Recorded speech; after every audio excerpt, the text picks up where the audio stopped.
ഒരുക്കധ്യാനം എന്ന പ്രത്യേക ധ്യാനം, ഈ വിഷയമാണ് നിങ്ങളുടെ ശ്രദ്ധയിലേക്ക് കൊണ്ടുവരുന്നത്.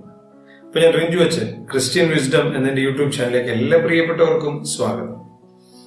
ചെറിയ ചെറിയ കാര്യങ്ങൾ, ചിലത് എൻ്റെ ആശയങ്ങളായിരിക്കാം, ചിലത് സഭയുടെ വിശ്വാസം തന്നെയാണ്. എൻ്റെ അഭിപ്രായങ്ങളുടെ ഇടയ്ക്ക് പറയാതിരിക്കാൻ കഴിയാത്തതുകൊണ്ട് എൻ്റെ അഭിപ്രായങ്ങളോട് ഞാൻ ഇതിനകത്ത് പങ്കുവയ്ക്കുന്നു എന്ന് മാത്രമേ ഉള്ളൂ. പള്ളിയുടെ പെരുന്നാൾ നോട്ടീസുകൾ കാണാറുണ്ട്. ചിലതിലൊക്കെ പ്രസംഗിക്കാൻ പോകുന്നത് കൊണ്ട് പേരുകളും കാണാറുണ്ട്. അപ്പൊ സ്വാഭാവികമായിട്ട് ആ പേര് കാണുമ്പോൾ ഒരു സന്തോഷമുണ്ട്. ഞാൻ ചില നോട്ടീസൊക്കെ എൻ്റെ ഫയലിൽ സൂക്ഷിക്കാറുണ്ട്. ചില നോട്ടീസ് കാണുമ്പോൾ അതിനകത്തൊരു പ്രത്യേക കാര്യം എഴുതിയിട്ടുണ്ട്, ഒരുക്കധ്യാനം. അതെന്താണെന്ന് എനിക്ക് ഇതുവരെ മനസ്സിലായിട്ടില്ല. സത്യത്തിൽ ഞാൻ ഇതിനു മുമ്പ് എഴുതിയിട്ടുണ്ടോന്നും എനിക്കറിയില്ല, ഉണ്ടാവും ചിലപ്പം. പക്ഷെ ഈ കാലഘട്ടത്തിൽ ഓരോന്നും നമ്മൾ അറിവ് വരുമ്പോഴാണ് നമ്മുടെ അറിവില്ലായ്മയെ കുറിച്ച് നമുക്കൊരു ബോധ്യം വരണം. എന്താണ് ഈ ഒരുക്കധ്യാനം? നമ്മുടെ പെരുന്നാളിന് കൊടിയേറി കഴിഞ്ഞാൽ പിന്നീട് ഒരു ദിവസം പകൽ ഒരു ധ്യാനം നടത്തും. അത് മിക്കവാറും വെള്ളിയാഴ്ച ആയിരിക്കും. അത് കഴിഞ്ഞ് വൈകുന്നേരം സന്ധ്യാനമസ്കാരവും വചന ശുശ്രൂഷയും പ്രബോധന ശുശ്രൂഷയൊക്കെ നടത്തും. അപ്പൊ ഈ പകല് നടത്തുന്നതിന് കൊടുത്തിരിക്കുന്ന തലക്കെട്ടാണ് ഒരുക്കധ്യാനം. നമുക്കിന്നും നോട്ടീസ് പ്രിന്റ് ചെയ്യുമ്പോൾ അറിയാത്ത ഒരു കാര്യമുണ്ട്. ഏറ്റവും ബോൾഡ്, ഏറ്റവും വലിയ അക്ഷരത്തിൽ കൊടുക്കേണ്ടത് എന്താണ്?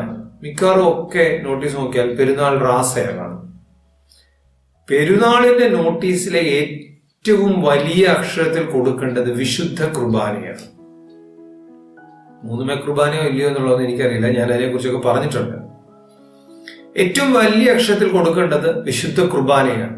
കാരണം ഏറ്റവും പ്രധാനപ്പെട്ട പെരുന്നാളിന്റെ ചടങ്ങുകളിൽ വെച്ച് ഏറ്റവും പ്രധാനപ്പെട്ടത് വിശുദ്ധ കുർബാനയാണ്.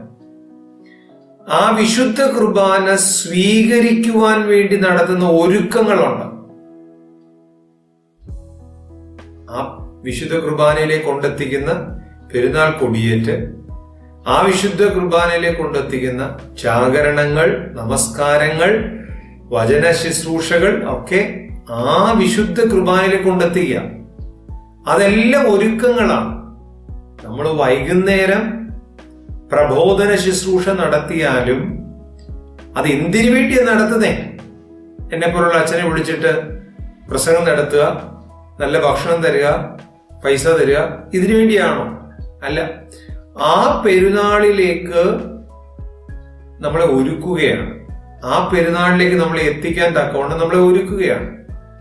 അങ്ങനെ ഒരുക്കുവാൻ വേണ്ടിയുള്ള ധ്യാനത്തിനിടയ്ക്ക് എന്തിനാണ് ഒരു ഒരുക്ക ധ്യാനം എന്ന് പറഞ്ഞ് പ്രത്യേകിച്ച് ഒരു പേര് കൊടുക്കുന്നതെന്ന് എനിക്ക് മനസ്സിലായിട്ടില്ല. ആർക്കെങ്കിലും അറിയാമെങ്കിൽ എന്നോട് പറഞ്ഞാൽ നല്ലതായിരിക്കും. വൈകിട്ട് നടക്കുന്ന പ്രബോധന ശുശ്രൂഷകളും ഒരുക്ക ധ്യാനം തന്നെയാണ്. അതും തിരുവചനത്തിൽ നിന്ന് തന്നെ നടത്തുന്നതാണ്. അതല്ലാതെ ഇത് മാത്രമായി എന്തെങ്കിലും ഒരു കാര്യമായിട്ട് നമ്മൾ ചിന്തിക്കുന്നത് തെറ്റായ ഒരു ചിന്തയാണെന്നാണ് എൻ്റെ വിശ്വാസം. എൻ്റെ അറിവുകൾ പരിമിതങ്ങളാണ്, യാതൊരു സംശയമില്ല. ആരെങ്കിലും തിരുത്തി തന്നാൽ നല്ലതായിരിക്കും. ഇനി അതല്ലെങ്കിൽ പകല് ഒരു ധ്യാനം നടക്കുന്നതിന് എന്നെ കുഴപ്പം?